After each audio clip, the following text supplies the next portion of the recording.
Today I'm here to share with you some tips on improved personal hygiene. More specifically, how to better clean up after a trip to the bathroom. And I'm not going to talk about washing hands. I'm going to share with you some tips and facts about bidets and why you may want to consider having your own bidet in your bathroom. So first, a little bit of history about bidets. They've been around and used for hundreds of years. During the 1700s, they were found used widespread throughout France, mainly among the wealthy and the royalty, as a separate wash basin next to the toilet.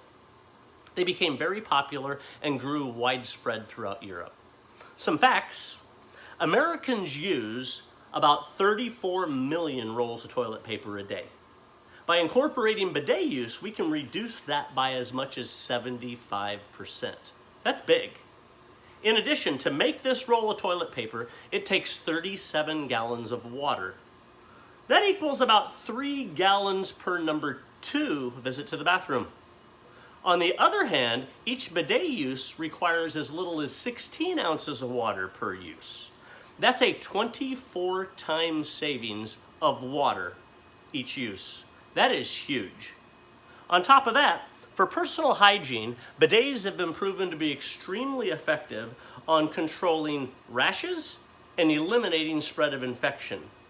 And during our recent pandemic and COVID and our toilet paper shortage, isn't it about time we've looked at a better alternative?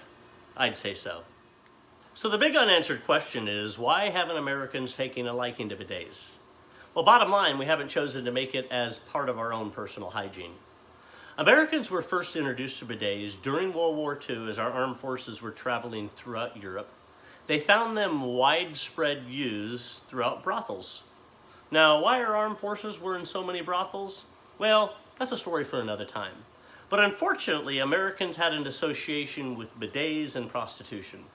Not so good. In addition, for us to incorporate bidets in our bathrooms would have required us to totally redesign our bathrooms, as they required a lot more room, an additional plumbing, and sewer connection. Not something we were willing to do. But I have some great news for you. Bidets have been totally redesigned. Let me show you a sample of one I've installed in my bathroom here. This is a Veckin bidet. It's ultra slim. It has a dual nozzle control for front and rear spray. It attaches right underneath your existing toilet seat and ties into the same plumbing line. So it's nice and simple, compact, very easy to install in less than 15 minutes. Let me show you a demo up nice and close. All right, let's take a closer look at the bidet I've installed in my bathroom. This is the Veckin bidet. And as you can see, it installs simply under my existing toilet seat. The water line connects to my existing water line coming in. It has a nice, easy 2-position control here on the right side. To the right is front spray. To the left is rear spray. So humor me for a minute and consider this example. It's a nice, warm spring day. You're in your backyard running around barefoot with your dog playing fetch. And you happen to step smack dab right in the middle of a fresh pile of dog poop. What do? Do you wipe it off with paper towel or toilet paper? Or do you go grab the hose and wash that poopy stuff off? Well, you know as well as I do you're going to grab that hose.